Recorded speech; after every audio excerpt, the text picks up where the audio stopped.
Looking for that perfect weeknight meal for your family that is comforting, convenient, and nutritious? This is it. This Pesto Salmon Orzo with cherry tomatoes brings together two mealtime favorites, pasta and salmon. It's a quick and satisfying dinner idea that feels elevated yet really easy to make on a weeknight. Let's start off with our salmon. Today I'm using a fresh, never frozen salmon by Moe. And the best part is that you can find it on Amazon Fresh right now. And the first thing you want to do is wipe down the salmon. I say that to everybody because you want a nice dry surface to that salmon. From here we're going to season it with some salt and some Italian seasoning. If you don't like Italian seasoning, that's fine. You can add a little garlic powder, but you want to add a little extra flavor that's going to match the theme of our dinner, which is that orzo salad.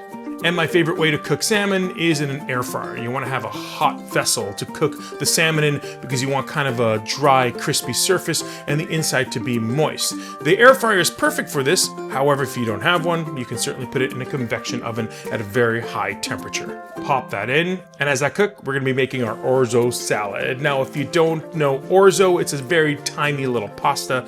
You can also use other kinds of pasta for this, like ditalini, even elbow works fine.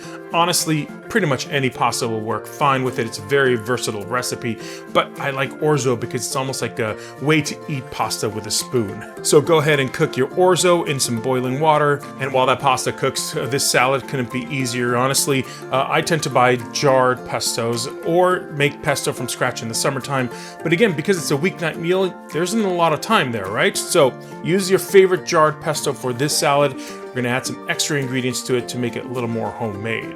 Let's drain that orzo, add the pesto in there, and to that we're gonna add some cherry tomatoes, a little bit of arugula. You wanna add some acidity to this as well, so we're gonna add the juice of half a lemon to this. Some Parmesan cheese. Okay, let's season it with salt and pepper. Give it a taste. That's perfect, and our salmon is ready as well. This is truly weeknight pasta perfection, bringing in my two favorite ingredients, pasta and salmon. It's a quick and easy pasta dinner for weeknights, but it feels really special too.